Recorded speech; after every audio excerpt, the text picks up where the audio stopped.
Hey, what's up, guys? Luke, otherwise known as Chain Trades. We got a trade recap. Today, I made, let's see, on the funded, it hasn't popped up yet, but 500, I think. And then on my personal, like 150. So I didn't really risk a whole lot. This is a very interesting trade. We'll just go over it real quick. So, um, start off. Um, There's some really big news happening right now. So, on I think it was Saturday or Friday, the U.S. and Israel invaded Iran.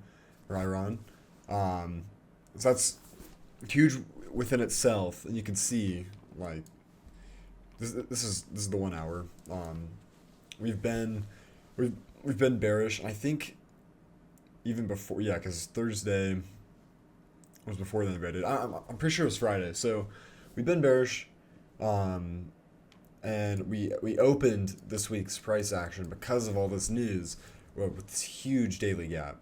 So this is just like a gap in price where price opened below, or it can even be above, but there's essentially orders that need to be filled within this gap that weren't filled because price never went to these price ranges. Price just completely just forgot about the price ranges, if that makes sense. Like it in this gap, there's people that have buy orders or sell orders, or there's different like companies, or I don't know, people that trade have orders there, and they didn't get filled. So my bias for today was kind of looking to see what happened was, so Asian session open again. We had this huge gap. We didn't fully fill it. We did partially fill it on NQ. Same deal. We didn't fully fill the gap. Um, and then London session manipulated Asian session lows. All right, so what do we have? We have high time frame manipulation. We have a daily gap. We're setting up. We have a first off. We have a bearish reversal, with London session. So it's not bearish. Sorry, bullish reversal with London session. We get an inverse fair value gap with this 1 hour candle, or with this 1 hour candle right here. So all in all, my bias going into this morning was high time frame manipulation. We had a reversal. We have a really good draw on liquidity. That's my bias. I'm bullish on today, and I needed the bias to play out a little bit, just because the way that we opened in the middle of this 15-minute gap. We were actually pretty bearish and through pre-market. Pre-market open right here. We're pretty bearish through pre-market, which is fine. Something on NQ. But right before market opens, we get an inverse fair value gap right here. We retrace in equilibrium. We're also the best way to describe where I entered, it was more or less like I didn't enter off of this pre-market confluence. I definitely could have, but with today being Monday, we had high impact news. We had ISM manufacturing numbers, so just like manufacturing numbers with the economy. We have the war news. I wanted to wait till market open. I wanted to see where the volume of order flows went, or like, sorry, the volume of order flow went this morning, where price action wanted to actually go. But this gave me like a really big bullish confirmation, and we're in this 15-minute gap too. Right at market open, we have a pretty good candle. We started off pretty bullish, then we came down and we filled this fair value gap. And we didn't inverse it because price didn't close, but we filled this gap and we push out this gap. After this market open candle, my bias still remained bullish. It wasn't necessarily, I would say, like the best confluences to enter off of, but I wanted to enter as soon as I could, at least with some positions, because I felt like today price had a tremendous ability to move, because like the volatility in the market right now is huge. There's a lot of volatility. Price moves with volatility. So I entered off this candle right here, this bullish candle. I thought this bullish candle was a really good entry because one, we had the 5-minute break of structure, 5-minute retrace of equilibrium. We had a 15-minute for value gap that we were respecting. We had a 1-minute for value gap inspection. We also had a 1-minute break of structure right before. So I'm getting all these like mini confluences, kind of piecing them together. Like not, it wasn't like this perfect setup where we get high time frame. We get high time frame manipulation right at market open. It wasn't one of those things. We didn't even really get manipulation. I mean, we did off of these lows, but like nothing really crazy. Anyways, so we get that. I enter my position. I entered with 3 contracts on my funded, one on my personal. So on the funded, again, if I made 500. On the personal, I made like 150.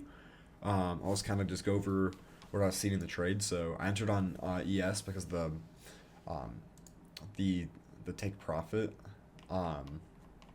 was a little better. I would have been entering in all the way up here on NQ. What is going on? Georgetown, Colorado. Okay, whatever. Yeah, it would have been entering all the way up here. Compared to entering down here. Also, my first take profit was London highs. And London session highs were a little farther away on ES. Typically, I love to trade with the leading index first for SMT. There's SMT right here off these lows. You can see it right here. And I did actually want to take a trade on NQ, but I didn't because, again, the entry for my take profit would have been, it would even have been a 1-to-1. It would have been, yeah, a 0.73. And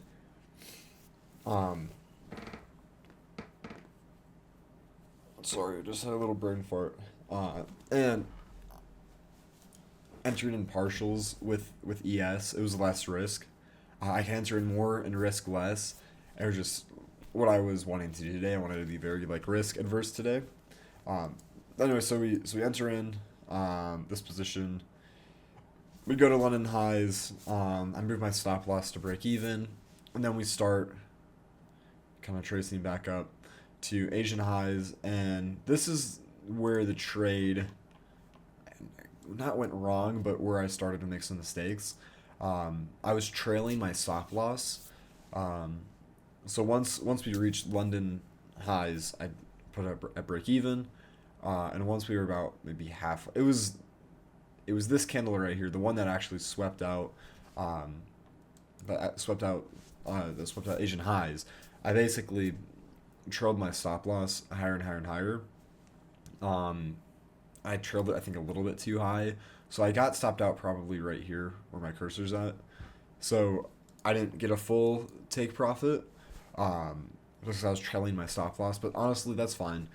With today being super volatile, that's cool. And I think what's nice about this trade, it's very refreshing to know that, like, I think my bias has been super strong recently. And it's not perfect, and I definitely have days like Friday where it was, I don't even know what I was thinking, but